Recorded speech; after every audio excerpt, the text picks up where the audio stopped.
it was finished. Her son was dead. She had watched it happen. She had stood at the foot of the cross for hours and watched the life leave the body she had carried, fed, raised, and loved for 33 years. And now it was Friday evening. The sun was going down. And in a few hours, the Sabbath would begin. The holy day when no work could be done, when nothing could move, when the whole world of her people would stop. Her son's body had been taken down and laid in a borrowed tomb. A heavy stone had been rolled across the entrance. Roman soldiers had been posted to guard it. And Mary, the mother of Jesus, had to do something almost no one ever talks about. She had to survive the next 3 days. 60 hours. From the moment the stone sealed the tomb on Friday evening to the moment it was found rolled away on Sunday morning. 60 hours in which the most famous mother in history was simply a grieving woman who had just buried her child and did not yet know that anything was going to change. We remember the cross. We remember the resurrection. But almost no one ever asks what happened in between. What did she do? Where did she go? Who was with her? How does a mother survive the 3 days her son is in the grave?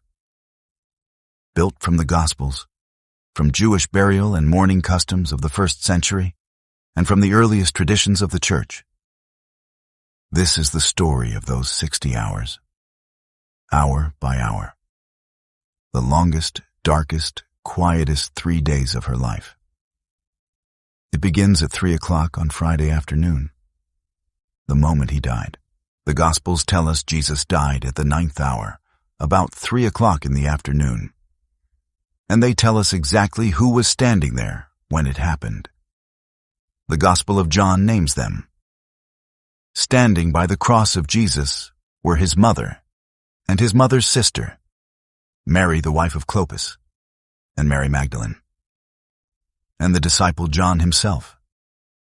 A mother does not leave. While the crowds mocked and the soldiers gambled and most of his followers fled and hid, his mother stood there. For hours, she would not look away. She would not abandon him. She had been there at his first breath in a cave in Bethlehem, and she would be there at his last breath on a hill outside Jerusalem. And before he died, her son had spoken to her. In the middle of his own agony, he had looked down and seen his mother, and seen the young disciple John beside her, and he had said, "Woman, behold your son," and to John, "Behold your mother." With some of his final breaths, he had made sure she would be cared for. In that world, a widow with no son to provide for her had nothing. And so, even as he was dying, he gave her a new son, and gave John a mother. So Mary did not only watch her son die. She received, in his dying words, a final act of a son's love, the assurance that she would not be left alone in the world. It was the last thing he ever gave her before the end. And then he was gone. The sky had been strange and dark for hours, and at the 9th hour, her son cried out one last time and died. Imagine that moment for her. The thing Simeon had warned her about 33 years earlier, when her son was just 40 days old, and she brought him to the temple. A sword will pierce through your own soul also. That sword had now gone all the way through. But here is what almost no one thinks about. Even in that moment of total devastation, Mary could not simply collapse and grieve, because the clock was running. The sun was going down. And in the Jewish world, sunset on Friday meant the Sabbath was about to begin. And once it began, a dead body could not be touched, moved, or buried until it was over. They had only a few hours. If her son's body was not buried before sunset, it would have to hang there, exposed, through the entire holy day. For a grieving mother, that was unthinkable. So even in her grief, the practical, terrible work of burial had to begin immediately. And Mary, who had spent her whole life doing the quiet, necessary work that no one noticed, now had to do the hardest work of all. But before we follow him, stay one more moment in the 9th hour with her. Because there is a detail in the Gospels that we rush past, and it belongs to her. When her son finally died, the Gospels record strange and terrible things. The sky, dark since noon. The veil of the temple, the great curtain that separated the holiest place, torn from top to bottom. The earth itself shaking. To everyone else in Jerusalem, these were frightening omens. But to Mary, standing at the cross, they would have meant something else entirely. That heaven itself was reacting to the death of her son. That the whole creation was grieving with her. And yet, even as the world convulsed, the practical, unbearable demands of the next hour pressed in. A body needed to be claimed. A tomb needed to be found. The Sabbath was coming. There was no time to simply collapse into grief. Mary, who had spent 33 years doing the quiet, necessary work that held a family together, now had to summon, one last time, the strength to act. And then a man stepped forward, whom almost no one expected. His name was Joseph of Arimathea. Joseph of Arimathea was a rich man, a member of the Jewish ruling council, the same council that had condemned Jesus. But secretly, the Gospels tell us, he was a follower. And now, with extraordinary courage, he went publicly to the Roman governor Pilate and asked for the body. This was dangerous. To ask for the body of a man executed for claiming to be a king was to mark yourself as his associate. Joseph risked his position, his reputation, possibly his life. But he did it. Pilate granted the request. And a second man joined him, Nicodemus, who had once come to Jesus secretly at night. He brought an enormous quantity of burial spices. Myrrh and aloes, the Gospel says. About 100 Roman pounds worth, a staggering royal amount, the burial of a king. And here is a detail that would not have been lost on Mary. Myrrh, the same precious spice that, according to Matthew's Gospel, the wise men had brought to her son when he was a baby in Bethlehem. Myrrh at his birth, and myrrh at his burial. The gift that bookended his life. Whether Mary consciously remembered it in that terrible hour, we cannot know. But the same fragrance that had filled the house where the Magi knelt before her infant now filled the tomb where they laid his body. Now picture Mary in all of this. The men handled the body, but Jewish custom placed the women at the heart of mourning and burial preparation. Mary and the other women would have been there as the body was taken down, as it was carried the short distance to the tomb, as the linen was prepared. The tomb itself belonged to Joseph of Arimathea. It was brand new, carved into the rock, never used. It was nearby, in a garden close to the place of execution. There was no time to take the body anywhere else. The Sabbath was minutes away. And so, in a terrible rush against the setting sun, the body of Jesus was wrapped in linen with the spices and laid on the stone shelf inside the tomb. Here is a detail the Gospels are careful to record. The women, Mary among them, watched exactly where he was laid. Luke says they saw the tomb and how his body was laid. Mark says Mary Magdalene and Mary, the mother of Joses, saw where he was laid. Why does that small detail matter? Because they were already planning to come back. The burial had been done in such a frantic hurry that the women felt it was incomplete, not enough spices properly applied, not the full loving care a body deserved. They intended to return after the Sabbath to finish it properly. They did not know they would never get the chance. They did not know the tomb would be empty. In their minds, this was simply a burial cut short, and they would be back in 2 days to do it right. And then the stone was rolled across the entrance, a great wheel of rock sealing the tomb. The light inside went out, And on the other side of that stone, in the last gray moments before sunset, stood a mother who had just sealed her son in a grave. The sun went down. The Sabbath began. And everything had to stop. Where did she go that night? The Gospel of John gives us the answer in a single line spoken from the cross. As Jesus was dying, he had looked down at his mother and at the disciple John beside her and said, "Woman, behold your son." And to John, "Behold your mother." And John records, "From that hour, the disciple took her to his own home." So Mary did not spend that first night alone. She went to John's lodging in Jerusalem. And almost certainly, the other women came too. The close circle who had stood at the cross together. Mary Magdalene, Mary the wife of Clopas, Salome, the women who had followed Jesus from Galilee and cared for the group out of their own means. Picture that room, a handful of people who, just a week earlier, had walked into Jerusalem behind a man the crowds were calling a king. Now they sat in the dark, in shock, grieving, and, let us be honest about what the Gospels tell us, afraid. The authorities had killed their teacher. Were they next? The doors were locked, and in the middle of that frightened, broken little group sat his mother. What does a mother feel in the first night after burying her child? There is a particular cruelty to the first night.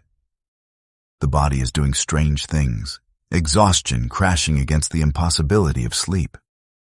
The mind keeps reaching for the person and finding them gone, over and over. Every time she closed her eyes, she would have seen the hill, the cross, the blood, the linen, the stone. And there was something else. Something the other mourners in that room did not carry. But she did. Because Mary alone knew the whole story. She alone had kept all these things in her heart for 33 years. The angel, the shepherds, Simeon's warning, the strange boy in the temple. She alone had been told, before he was even born, that this child was the Son of God. So in that dark room, she would have been wrestling with the most agonizing question a believing heart can ask. If he was who the angel said he was, how could this happen? If God's own promise was true, where was God now? The Gospels do not record her words that night. Perhaps there were none. Sometimes grief is past words.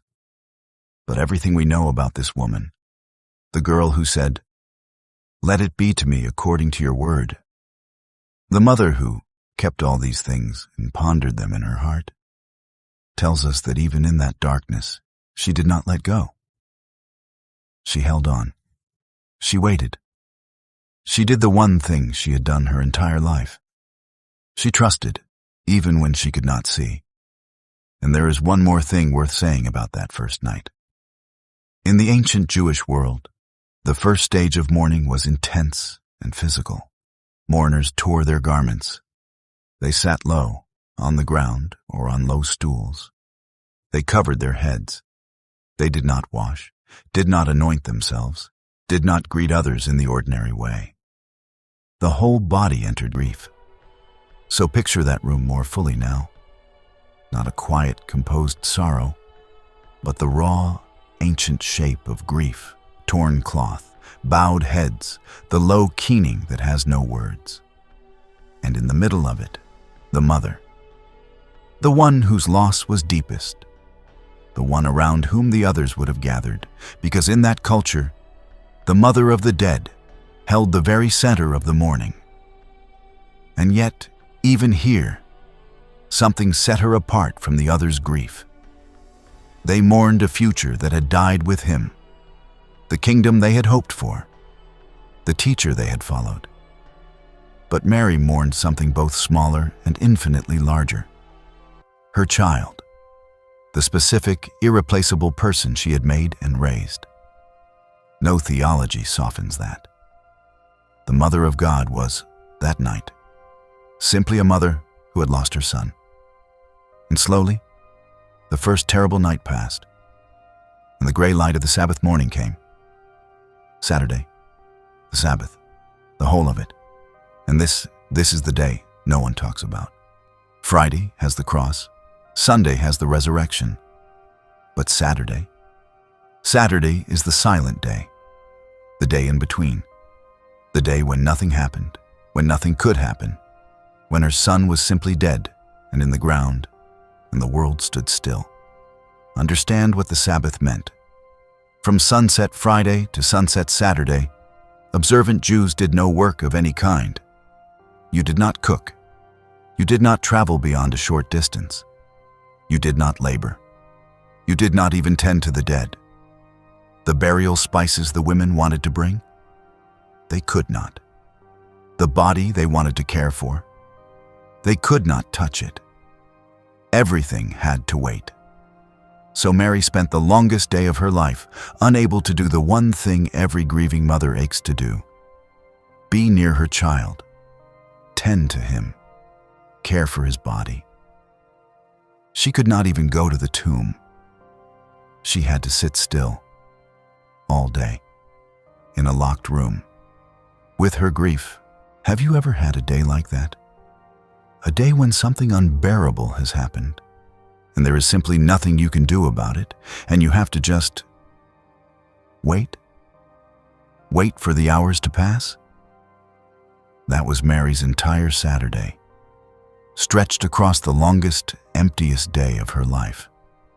But let us think carefully about what was happening inside her, because this is the heart of the whole story. Every other person in that room was grieving a dead teacher, a dead friend, a dead leader whose movement had just been crushed. Their grief was real, but it was the grief of an ending. As far as they understood, it was over. The dream was dead. They were already, quietly, beginning to think about how to go back to their old lives in Galilee. But Mary was not grieving an ending. Or at least, part of her could not fully believe it was one. Because she remembered things the others had forgotten or never known. She remembered the angel's exact words. "He will be great, and will be called the Son of the Most High, and of his kingdom there will be no end." No end. She remembered that her son himself had said, more than once, strange things about being killed and rising again on the third day. The others had not understood it. Maybe she had not fully understood it either. But she remembered it. And so, on that silent Saturday, while everyone around her grieved an ending, a small, impossible, flickering question must have lived in the heart of his mother. The same heart that had said yes to an angel when she was a frightened teenager. What if it is not over? And consider the contrast in that room more sharply.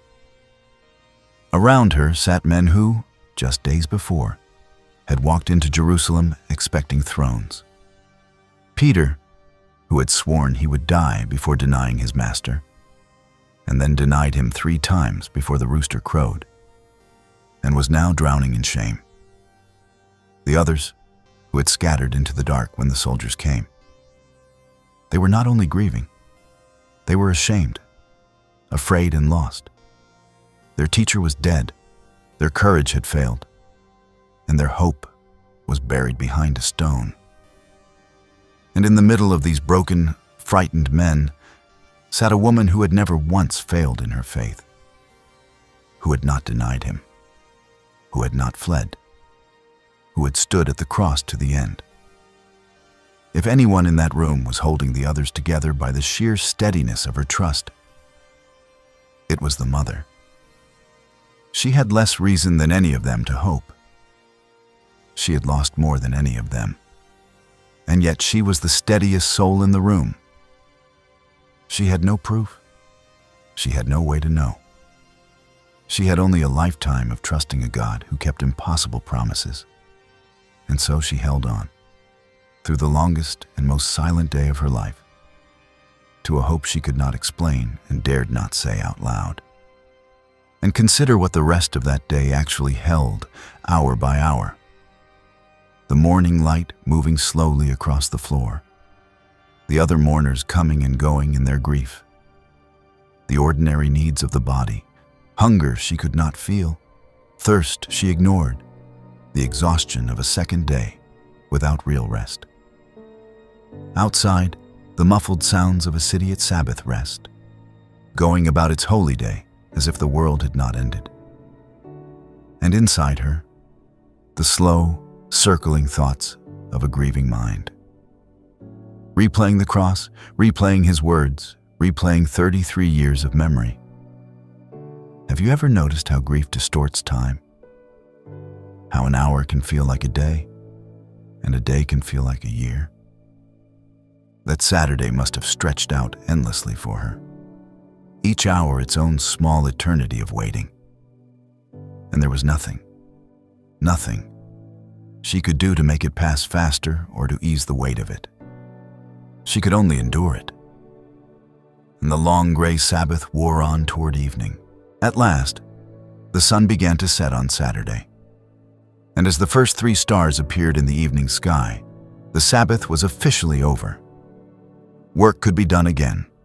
The world could move again. And the very first thing the women did, the moment they were allowed, was begin to prepare.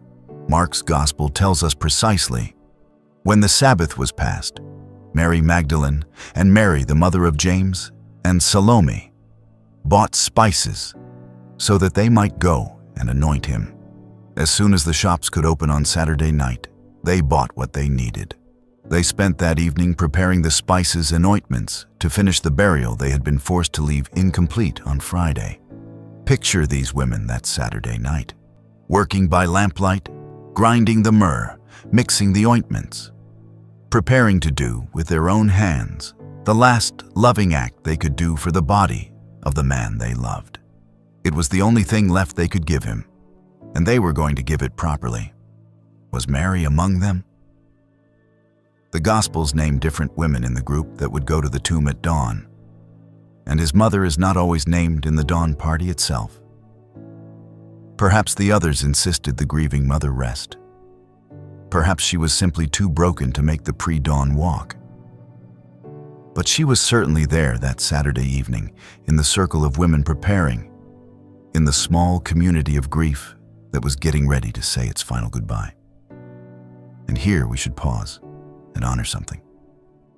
Through this entire story, who stayed? Who did not run? Who did not hide? The women.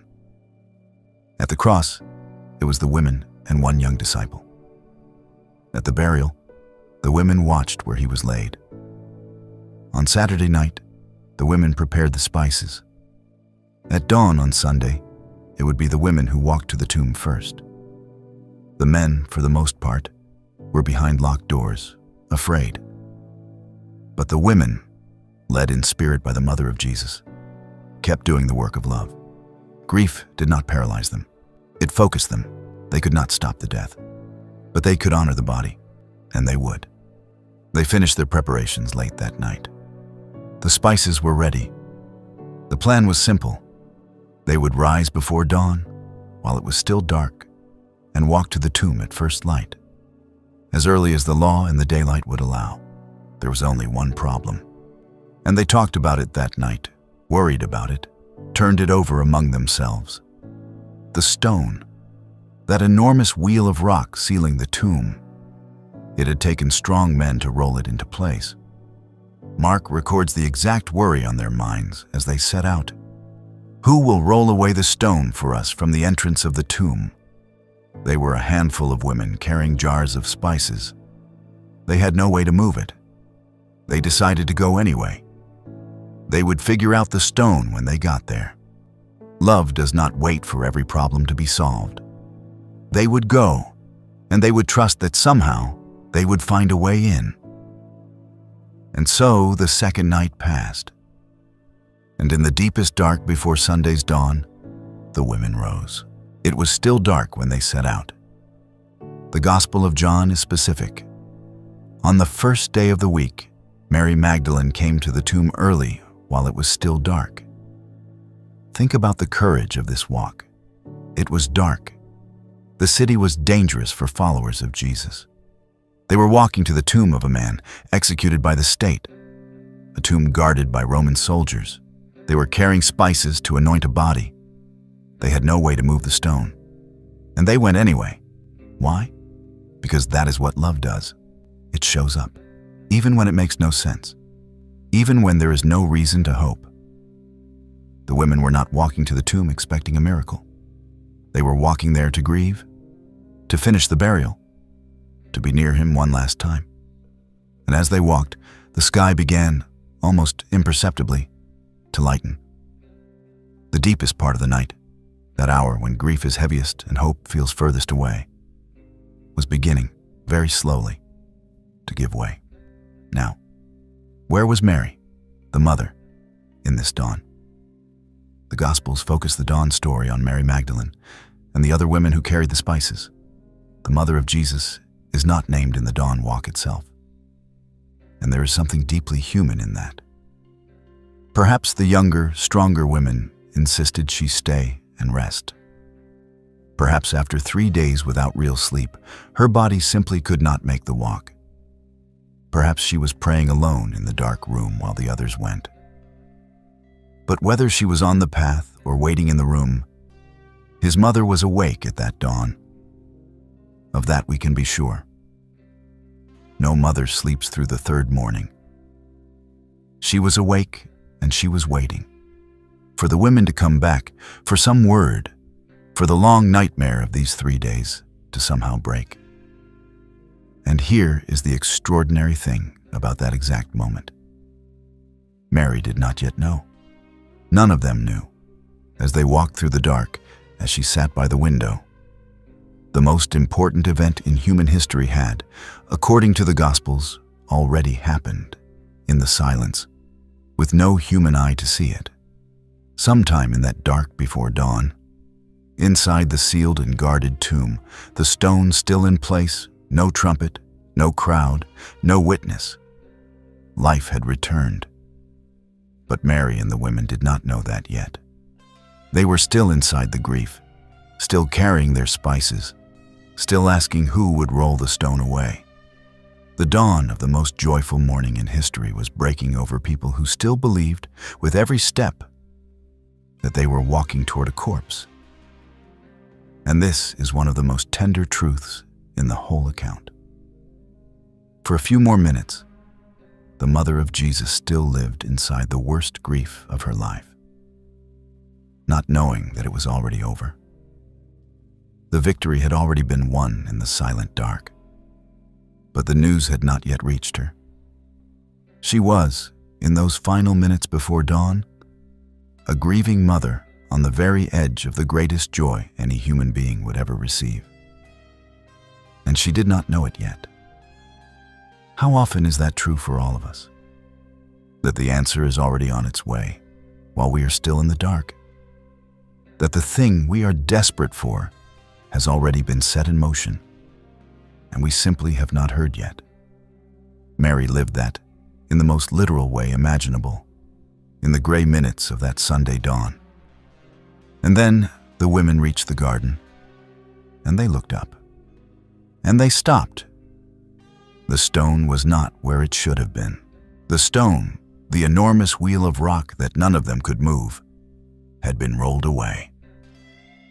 The tomb was open, and the women stood frozen at the entrance of an open grave.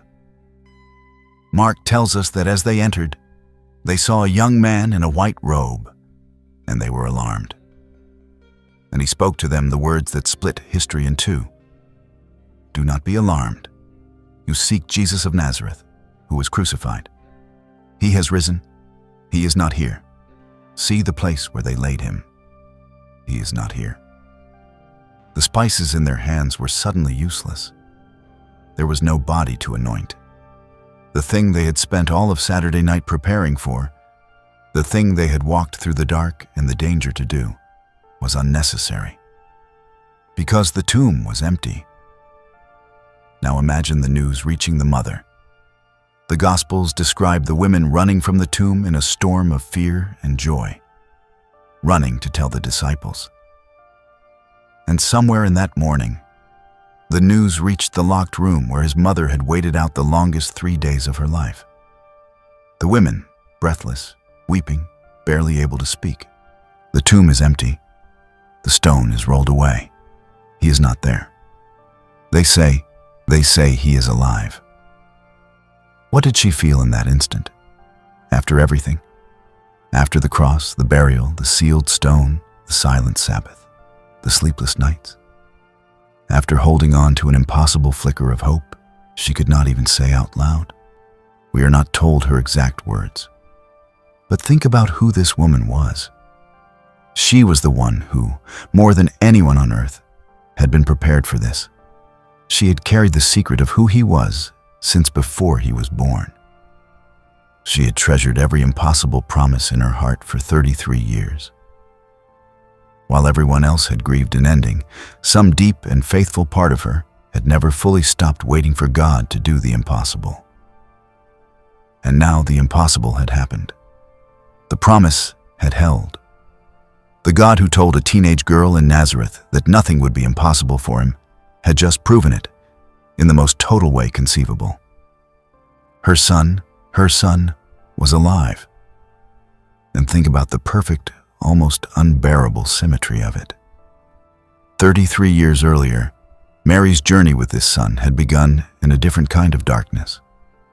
A cave in Bethlehem at night, where she laid a newborn in a manger because there was no room anywhere else.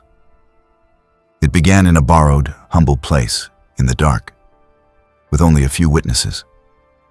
And now it had come full circle. A borrowed tomb in the dark, with only a few faithful women. And out of that darkness, life again.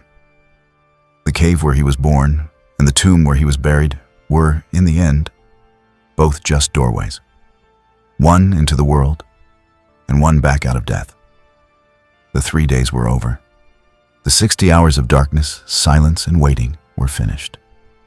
And the mother who had stood at the cross when everyone else fled, who had sealed her son in a tomb against the setting sun, who had endured the longest silent Sabbath of her life, holding on to a thread of impossible hope.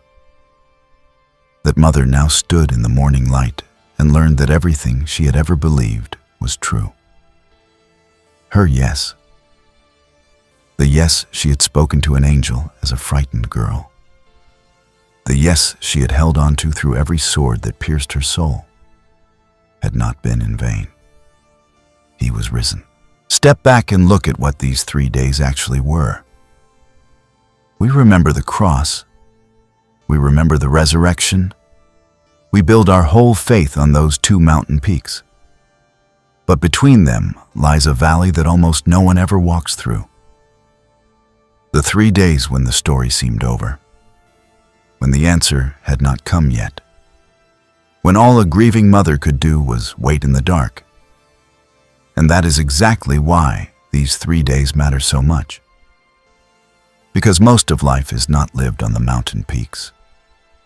Most of life is lived in the valley in between, in the waiting, in the silence, in the Saturday. When Friday's grief is real and Sunday's joy has not come yet. And you simply have to hold on without being able to see how it ends. Mary lived that Saturday, the longest, most silent day. She had no proof the morning was coming. She only had a lifetime of trusting a God who keeps his promises, even when every visible sign says the story is over. And every person who has ever sat in a hospital waiting room, every parent who has buried a child, every soul who has prayed into a silence that gave no answer, everyone who has had to keep believing through the long Saturday between the loss and the hope, every one of them is walking the same 3 days Mary walked. She shows us how to do it, not by pretending the grief away. She grieved fully at the foot of the cross in the dark room through the silent day. But underneath the grief, she never let go of the thread. She kept treasuring the promise in her heart the way she always had. She waited. She trusted. She endured the silence. And on the 3rd day, the silence broke. Think about how many people across 2,000 years have needed exactly this story. The ones sitting in their own Saturday right now. The mother whose child is in surgery and the clock will not move. The person who prayed for years and heard nothing. The one who buried someone last week and woke up this morning into the unbearable, ordinary silence of a world that kept turning. Every one of them is living a version of Mary's Saturday. And the reason her 3 days matter so much is that she shows us the silence is survivable. That you can grieve fully and still hold the thread of hope. That you do not have to understand how the story ends in order to keep trusting the one who is writing it. Mary did not skip the Saturday. She lived every hour of it, and then the morning came anyway. That is what these 3 days show us. That the silence is not the end of the story. That Saturday, however long it lasts, is not the final word. That the God who kept his promise to a grieving mother in Jerusalem keeps his promises still. If this gave you a new way to see Mary, and a new way to see your own waiting, subscribe. Because we tell the quiet, human stories behind the moments everyone thinks they already know. Tell me in the comments, what part of these 3 days moved you most? The moment she sealed the tomb against the setting sun? The longest silent Saturday? Or the morning the news finally reached her that he was alive? I read every comment. Thank you for walking these 3 days with me. I'll see you in the next one.